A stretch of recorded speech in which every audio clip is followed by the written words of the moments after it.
बाद में हमें बताया जाता है कि कुछ बेहद खतरनाक कैदियों को हवाई जहाज से एक दूसरी मैक्सिमम सिक्योरिटी जेल में ले जाया जा रहा था, जिसे खास इसी तरह के खतरनाक अपराधियों के लिए बनाया गया है। एक के बाद एक हम बेहद खतरनाक गुनहगारों को देखते हैं, जिनमें आतंकवादियों से लेकर पेशेवर हत्यारों तक सभी शामिल थे। प्लेन के टेक ऑफ करने के बाद हमने देखा कि ग्रिसम नाम के एक कैदी ने अपने हाथ की खाल में एक पिन घुसा रखी थी। उसने उस पिन का इस्तेमाल करके अपनी हथकड़ियां खोल दी। दूसरी तरफ पार्कर नाम के एक कैदी ने अपने मुंह से धागा खींचना शुरू किया। अंदर से एक छोटी सी थैली निकली, जिसमें एक माचिस की तीली और एक छोटी मिट्टी के तेल से भरी डिब्बी थी। ग्रिसम का इशारा पाते ही उसने वो तेल वाली शीशी खोलकर अपने साथ बैठे कैदी पर छिड़क दी। देख बिड़ू, अगर तू बच गया ना तो पर्सनल मत लियो यार, ठीक है। इसके बाद पार्कर ने वो माचिस की तीली भी जलाकर उस पर फेंक दी। आग लगने से जेल के कर्मचारियों का ध्यान भटक गया और उसने मौका देखकर कैदियों के सेल्स की चाबियां चुरा ली। उसने जल्दी से चाबी का इस्तेमाल करके गेट खोल दिया। उस लोहे के पिंजरे से एक खतरनाक कैदी बाहर आया और उसने अपनी हथकड़ियों का इस्तेमाल करके गार्ड को तो ठिकाने ही लगा दिया। गार्ड्स ने भी कैदियों को काबू करने के लिए अपनी पूरी ताकत लगा दी। मौका देखकर ग्रिसम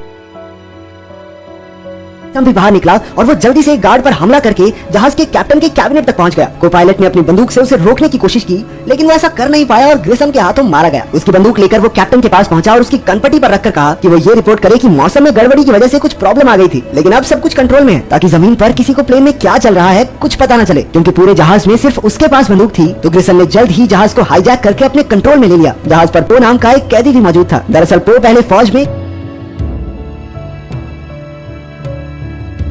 एक कैप्टन हुआ करता था, लेकिन एक दिन जब एक शराबी उसकी प्रेग्नेंट पत्नी को परेशान कर रहा था, तो उसने गुस्से से भरकर गलती से उसे जान से ही मार दिया, जिसके बाद उसे 8 साल कैद की सजा सुनाई गई। जेल में होने की वजह से वो अपनी बेटी का जन्म तक नहीं देख पाया। जेल में उसके अच्छे बर्ताव की वजह से अब उसे समय से पहले ही रिहा किया जा रहा था। वो तो बस जल्दी घर पहुंचने के चक्कर में इस फ्लाइट में आ गया था, लेकिन उसे क्या पता था कि वो इस जहाज पर देश के सबसे खतरनाक अपराधियों के साथ फंस जाएगा। सभी गार्ड्स को पकड़कर कैदियों की जगह बंद कर दिया गया और ग्रिसम ने सभी कैदियों की हथकड़ियां खोलने के ऑर्डर्स दिए, लेकिन हथकड़ी खुलते ही एक कैदी ने अपनी छुपाई हुई बंदूक निकाली और ग्रिसम के एक खास आदमी को बंदी बना लिया। दरअसल ये आदमी एक अंडरकवर पुलिस वाला था जो कैदी बनकर उन सबके बीच रह रहा था। वो ने उसे समझाने की कोशिश भी की कि भाई शांति से काम ले, कोई फायदा नहीं है, इतने लोगों से थोड़ी लड़ सकता है तू, लेकिन वो नहीं माना और बदकिस्मती से ग्रिसम के हाथों मारा गया। अब वो सोच में पड़ गया कि आखिर वो इस जहाज से जिंदा बाहर कैसे निकल पाएगा। इसके बाद ग्रिसम के कहने पर हवाई जहाज को एक दूसरी हाई सिक्योरिटी जेल में उतारा गया, जहाँ उन्होंने कुछ गार्ड्स के बदले एक बहुत बड़े गैंगस्टर के बेटे को अपने साथ ले लिया। इसके बाद उन्होंने एक और बूढ़े कैदी को अपने साथ ले लिया जो प्लेन उड़ाना जानता था। उसने जल्द ही जहाज के कैप्टन की जगह संभाल ली और प्लेन का रेडियो ट्रांसपॉन्डर भी बाहर फेंक दिया, ताकि उनका एयरलाइन वालों से कोई कनेक्शन ही न रहे। ग्रिसम जहाँ जाता था मानो दहशत उसके साथ चलती थी। उसने एयरफील्ड पर मौजूद एक गार्ड को गोली मार दी और जेल में भी एक बॉम्ब लगा दिया था, जिसके फटने पर कई लोगों की जान गई। उनका जहाज फिर से उड़ चला। बाकी कैदी तो काफी थे, लेकिन पो कुछ परेशान सा दिखाई दे रहा था।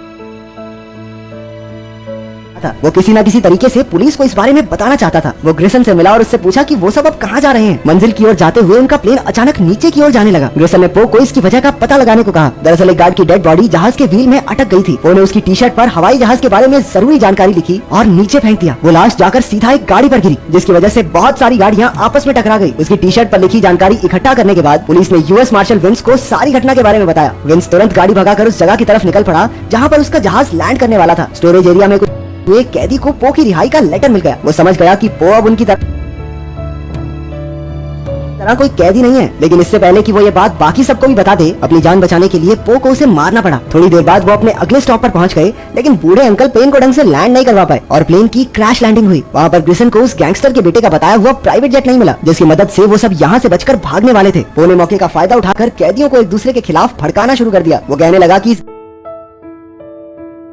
गैंगस्टर के बेटे पर भरोसा नहीं किया जा सकता, झूठा है साला। इसी तरह बातें बनाकर उसने वहाँ मौजूद गार्ड्स की भी जान बचाई। जब बाकी के कैदी जहाज को खींचकर क्रैश लैंडिंग से हुए गड्ढे से बाहर निकाल रहे थे, तो वो बड़ी चालाकी से जहाज के अंदर गया, ताकि वो अपने एक साथी को बचाने के लिए इंसुलिन का एक इंजेक्शन ढूंढ सके। उसे अकेला पाकर गैंगस्टर के बेटे के कुछ टट्टुओं ने उस पर हमला कर दिया। वो बाकी सबको यहीं छोड़कर सिर्फ अपने कुछ साथियों के साथ वहाँ से भागना चाहता था। यूएस मार्शल विंस जो वहाँ पर छुपा हुआ था, मौका देखकर उन पर हमला कर देता है। वो और विंस ने मिलकर सबके छक्के छुड़ा दिए। वो चाहता तो भाग सकता था, लेकिन वो वहाँ फंसे गार्ड्स और अपने दोस्तों को छोड़कर नहीं जाना चाहता था, इसलिए उसने वापस बेस में जाने का फैसला किया। दूर से उड़ते धुएं को देखकर कैदी समझ चुके थे कि पुलिस वहाँ आने ही वाली है। ये देखकर वो गैंगस्टर का बेटा वहाँ छुपे प्राइवेट जेट को लेकर सबको धोखा देके अकेला ही निकल लिया, लेकिन वहाँ मौजूद यूएस मार्शल विंस ऐसा नहीं होने दे सकता था। वो भागकर उसके आगे खड़ी एक क्रेन में गया और उसे नीचे करके जेट से भिड़वा दिया। इसी वजह से वो जेट पास की बिल्डिंग में क्रैश हो गया। अब ऐसे गद्दार को ग्रिसम जीने कैसे दे सकता था, तो उसने लीक हो रहे जेट फ्यूल में जलती हुई सिगरेट फेंक दी। उसने उस गैंगस्टर के बेटे को जिंदा ही जला दिया। इसके बाद उसने सभी कैदियों को हथियार बांटकर अपने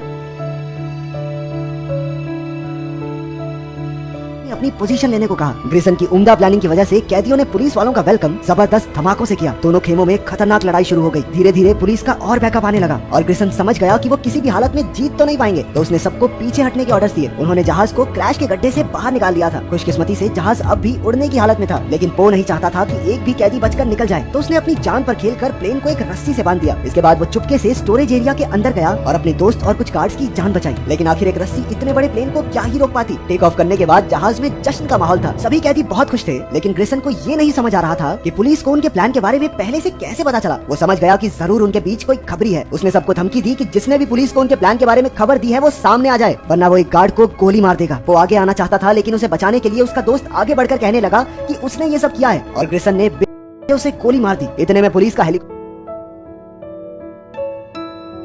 भी जहाज तक पहुंच गया और धड़ाधड़ गोलियां चलने लगी। ग्रिसन इस सबसे डिस्ट्रैक्ट हो गया और दूसरी तरफ अपने दोस्त को खोने के बाद वो भी गुस्से से भर चुका था। वो एक के बाद एक गुंडों से भिड़कर उन्हें चित करता जा रहा था। उसने पायलट के कैबिन में जाकर उसे जबरदस्ती लास वेगस शहर के पास प्लेन उतारने को कहा, लेकिन हवाई जहाज का एक इंजन फेल हो जाने की वजह से पायलट को शहर के अंदर ही इमरजेंसी लैंडिंग करनी पड़ी। नीचे धरती पर पुलिस पहले ही उनका इंतजार कर रही थी। प्लेन के लैंड होते ही पुलिस ने उन्हें चारों ओर से घेर लिया। बहुत सारे कैदी पकड़े गए। हालांकि इस सब का मास्टरमाइंड ग्रिसन उनमें नहीं था। पता चला कि प्लेन के लैंड होते ही ग्रिसन अपने 2 और साथियों के साथ एक आग बुझाने वाली गाड़ी में छुपकर भाग गया। वो और यूएस मार्शल विंस ने एक दूसरे को देखा और साथ मिलकर मोटरसाइकिल्स पर उनका पीछा करने लगे। ग्रिसन भी उन्हें रोकने के लिए वाटर गन से हमला कर रहा था। मौका देखकर पो ने छलांग लगा दी और उस आग बुझाने वाली गाड़ी की सीढ़ी को पकड़ लिया और उसकी मोटरसाइकिल ट्रक के पीछे के हिस्से से टकराकर ब्लास्ट हो गई। इस धमाके में ग्रिसन का एक साथी मारा गया। वो फायर ट्रक की सीढ़ी से लटका हुआ था। ग्रिसन भी उसे नीचे गिराने की पूरी कोशिश में लगा था। उनके बीच जबरदस्त लड़ाई चल रही थी। एक धमाके के बाद ग्रिसन उछलकर अंडर कंस्ट्रक्शन फैक्ट्री की कन्वेयर बेल्ट में जा गिरा। वहाँ कुछ तकनीकी गड़बड़ी की वजह से वो एक भारी सी चीज के नीचे कुचला गया। आखिरकार पो अपने परिवार से मिला, जिसका उसे बेसब्री से इंतजार था। उसने एक स्टफ्ड बनी निकाला जो उसने खुद अपनी बेटी के लिए तोहफे के रूप में बनाया था। ये सोचकर कि कहीं उसे वो गंदा न लगे, वो उसे झाड़कर अपनी बेटी को दे देता है। वो भी थोड़ा झिझकते हुए उसके करीब आई और अपने पिता से लिपट गई। आखिरकार वो तीनों एक साथ अपनी जिंदगी खुशी खुशी बिता सके।